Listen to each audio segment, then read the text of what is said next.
Oi, gente, tudo bom? Hoje eu vou falar sobre mediunidade na infância. Bom, vou começar falando da minha, né?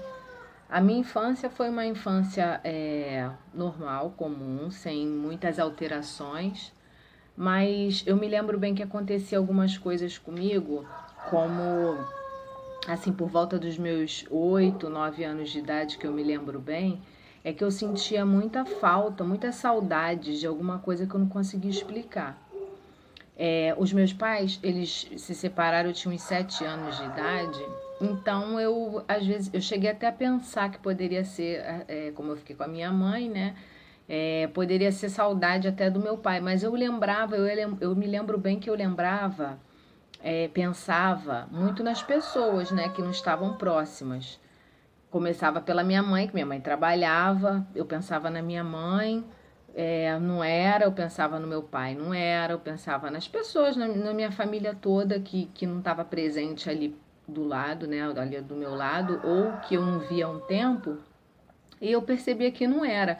E eu olhava assim muito para o céu e sentia uma saudade muito grande de alguma coisa que eu não sabia explicar, que eu não sabia o que que era. Era como se fosse uma saudade de um lugar, de uma época, de um tempo, não sei. Mas eu sentia isso muito forte, sabe? E eu me questionava já que saudade era aquela, que era falta de quê, né? Se aparentemente para mim ali estava tudo bem. E eu lembro também que toda criança tem assim um amigo imaginário. Eu não tinha um amigo imaginário, eu tinha uma imaginação quando eu rezava, que eu acredito que eu imaginava Jesus assim no teto do meu quarto e conversava, dialogava mesmo com ele, não via com os meus olhos físicos. Eu imaginava que ele estava ali e eu começava a falar. E era engraçado porque interagia legal, não era assim uma coisa de eu falar e eu mesmo me responder, porque às vezes falava coisas até que eu não queria ouvir. Se fosse um diálogo comigo mesmo, eu ia conversar e ia manipular a resposta para poder me agradar. E não, e às vezes a resposta não me agradava. Ou era tipo assim, não uma bronca, mas era quando eu questionava alguma coisa, me mostrava um ponto de vista que não era meu. E também que eu achava assim bem interessante é que eu sempre fui muito grata desde criança. Eu tinha muita gratidão e eu ficava imaginando assim que eu já sabia que eu estava dentro do meu corpo, que esse corpo não era era uma ligação do meu espírito no meu corpo. Eu não tinha o corpo como é, eu, como ser eu, entendeu? Eu tinha eu imaginava assim que, nossa, sou eu dentro desse corpo. Poderia não ser eu, poderia ser uma outra pessoa. Poderia não ser eu, a filha da minha mãe, a filha do meu pai. Eram umas coisas assim meio loucas para a idade, né? Porque muito criança ainda, 9 anos, 10 anos. E eu pensava assim, caramba, graças a Deus que sou eu que tô aqui. Poderia não ser eu, poderia não estar existindo, sabe? Poderia não estar aqui agora. Poderia ser esse corpo com uma outra pessoa dentro e aonde que eu estaria? Então eu já tinha esses questionamentos.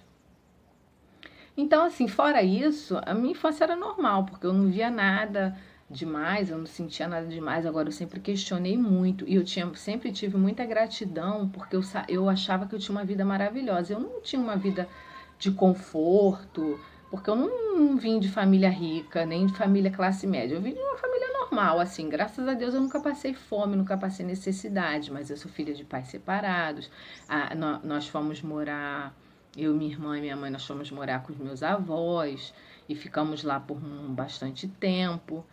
E assim, então também não tinha condições de ter o que eu queria, de estudar em colégio particular, não tinha essas condições, mas também não sei o que é passar fome. Graças a Deus eu não tive essa experiência, então isso para mim já era o suficiente para eu ter gratidão dentro do meu coração. Então eu sempre assim agradeci muito e eu lembro que eu pensava assim que como a minha vida era maravilhosa, porque eu não precisava fazer nada, eu não precisava trabalhar, só estudava, mas não precisava trabalhar, eu tinha um lugar para dormir, eu tinha comida na hora, porque minha mãe assim sempre foi muito organizada, então a gente tinha uma rotina legal de hora para comer e tal.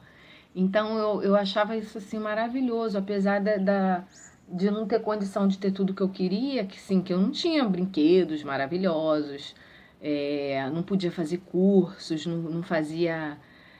Não tinha condições de ter nada extra de sobrevivência, mas também não me faltou para sobreviver. Mas eu não vi esse lado de não ter, eu vi o lado do que eu já tinha, da necessidade que eu não passava, graças a Deus. Então eu agradecia muito isso e achava assim isso maravilhoso, minha vida maravilhosa, que graças a Deus que eu tinha saúde, que eu tinha, sabe, assim, não precisava me preocupar com nada, então eu sempre me agradecia, eu pequena agradecendo isso. Então, às vezes eu ficava assim, nossa, eu acho que eu não sou muito normal não, porque eu penso cada coisa estranha, né? E aquilo eu guardava pra mim, claro. Eu sempre conversei muito comigo mesmo.